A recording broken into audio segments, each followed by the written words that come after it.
नमस्कार साथियों, स्वागत है आपका मेरे यूट्यूब चैनल पर। हम पढ़ रहे हैं हिंदी साहित्य यूथ कंपटीशन टाइम्स बुक से। अभी तक हमने रीतिकाल के कुछ महत्वपूर्ण प्रश्न किए हैं, जो कि पिछले वीडियो में अगर आपने नहीं देखे हों तो उनको देख लीजिए। यह आपकी वर्ग 2 की चयन परीक्षा के लिए काफ़ी महत्वपूर्ण प्रश्न हैं। इनको आप अच्छे से पढ़िए। चलिए आगे के प्रश्न शुरू करते हैं। प्रश्न है, आगे के कभी रीझ हैं तो कविताई ना तो राधिका कन्हाई सुमरन को बहानो है। इस काव्यांश के रचनाकार हैं। तो इसका आंसर है ऑप्शन ए, भिखारी दास। इसकी व्याख्या देखते हैं। आगे के कभी रीझ हैं तो कविताई ना तो राधिका कन्हाई सुमरन को बहानो है। उपयुक्त काव्यांश के रचनाकार भिखारी दास हैं। भिखारी दास का जन्म प्रतापगढ़ उत्तर प्रदेश में तथा रचनाकाल 1725 से 1760 ईस्वी तक माना जाता है। भिखारी दास की प्रमुख रचनाएं हैं रससारांश, छंदावर्ण पिंगल, काव्य निर्णय, श्रृंगार निर्णय, अमरकोश, शतरंज शतिका आदि।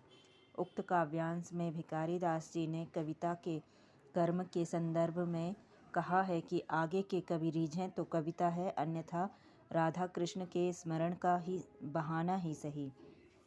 ठीक है। अगला प्रश्न है, निम्नलिखित में प्रबंधात्मक रचना है। इसका आंसर है ऑप्शन बी, हिम्मत बहादुर बिरदावली। पद्माकर कृत हिम्मत बहादुर बिरदावली रीतिकालीन प्रबंधात्मक रचना है, जिसमें 211 छंदों में हिम्मत बहादुर का शौर्य वर्णन है। अन्य विकल्पों में कवि देव कृत भवानी विलास, भूषण कृत शिवा बावनी एवं पद्माकर कृत जगविनोद रीतिकालीन मुक्तक काव्य श्रेणी की रचनाएं हैं। ठीक है। अगला प्रश्न है, विज्ञान गीता के रचनाकार हैं। इसका आंसर है ऑप्शन डी, केशवदास।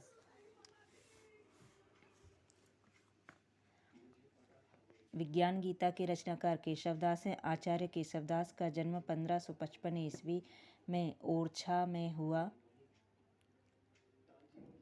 हुआ था। ये ओरछा नरेश के भाई इंद्रजीत सिंह के दरबारी कवि, मंत्री और गुरु थे। इनका निधन 1617 ईस्वी में हुआ। केशवदास अलंकार संप्रदायवादी आचार्य कवि थे।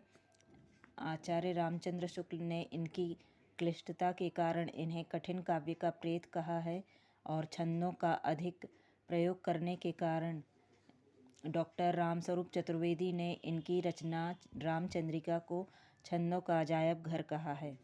इनकी अन्य प्रमुख रचनाएं हैं रसिक प्रिया, कवि प्रिया, नखशिख वर्णन, रतन बावनी आदि। अगला प्रश्न है, निम्नलिखित में से कौन सा ग्रंथ मात्र अलंकार निरूपण नहीं है। इसका आंसर है ऑप्शन सी, कविकुल कल्पतरु। चिंतामणि कृत कविकुल कल्पतरु मात्र अलंकार निरूपण ग्रंथ नहीं है। इसमें कुल 1133 पद्य हैं, जो 8 प्रकरणों में विभाजित हैं। इस ग्रंथ का समय संवत 1707 माना जाता है। प्रथम प्रकरण काव्यभेद काव्य लक्षण से संबंधित है। द्वितीय एवं तृतीय प्रकरण शब्द अर्थ सहित अलंकार निरूपक। चतुर्थ प्रकरण काव्य दोष विवेचन से संबंधित है। पंचम प्रकरण इसके 3 भाग हैं, जिसमें शब्दार्थ निरूपण, ध्वनि भेदोपभेद, विवेचन है। रीतिकालीन कवि दूल्हा कृत कविकुल कंठाभरण अलंकार निरूपक ग्रंथ है।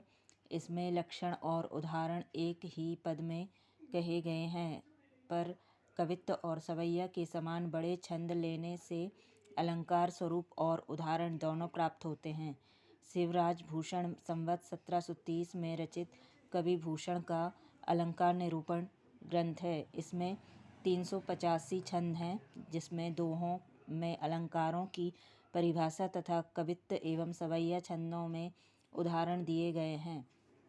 रीतिकालीन कवि मतीराम द्वारा रचित ललित ललाम अलंकार निरूपक ग्रंथ है। इसका समय निश्चित नहीं, इसलिए सन 1661 से 64 ईस्वी के बीच इस ग्रंथ का रचनाकाल माना जाता है। इस ग्रंथ में चंद्रालोक एवं कुवलयानंद नामक संस्कृत ग्रंथों के आधार पर लक्षण प्रस्तुत किए गए हैं। अगला प्रश्न है, कौन सी रचना मात्र पिंगल छंद निरूपक है? इसका आंसर है ऑप्शन बी, वृत्त विचार। वृत्त विचार नाम से 2 रीतिकालीन कवियों ने छंद निरूपक ग्रंथ प्रकाश में आए हैं, जिनके नाम हैं सुखदेव मिश्र और दशरथ। शेष विकल्पों में जसवंत सिंह कृत भाषा भूषण अलंकार निरूपक ग्रंथ है, देवकृत काव्य रसायन नायिका भेद निरूपक ग्रंथ है, जबकि भिखारी दास कृत काव्य निर्णय काव्यांग निरूपक ग्रंथ है। अगला प्रश्न है, कौन सी रचना रस नायक नायिका भेद निरूपक नहीं है? इसका आंसर है ऑप्शन डी, पद्माभरण। पद्माभरण रस नायक नायिका निरूपक ग्रंथ नहीं है। पद्माभरण 1810 ईस्वी रीतिकालीन कवि पद्माकर, इनका समय 1753 से 1833 ईस्वी का अलंकार निरूपक ग्रंथ है। शेष विकल्पों में कवि देवकृत सुखसागर तरंग कवि तोष द्वारा 1734 ईस्वी में रचित सुधा निधि तथा कवि पद्माकर द्वारा 1803 ईस्वी में रचित जगत विनोद रस नायक नायिका भेद निरूपक ग्रंथ है। अगला प्रश्न है, सर्वांग विविध काव्यांश विवेचक आचार्य नहीं हैं। इसका आंसर है ऑप्शन ए, तोष। तोष सर्वांग विविध काव्यांग विवेचक आचार्य नहीं हैं।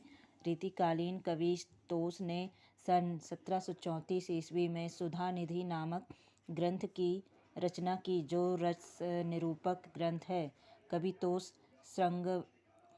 श्रृंगवेरपुर प्रयागराज के रहने वाले चतुर्भुज शुक्ल के पुत्र थे। इन्हें रीतिकालीन रस निरूपक कवि माना जाता है। शेष विकल्पों में सोमनाथ, भिखारीदास तथा प्रतापशाही सर्वांग निरूपक विवेचक आचार्य की श्रेणी में आते हैं। रीतिकालीन कवि सर्वांग निरूपक ग्रंथ: सोमनाथ रस पीयूष निधि, भिखारीदास काव्य निर्णय, प्रतापशाही काव्य विलास और सुरति मिश्र काव्य सिद्धांत। आज के लिए इतना ही है।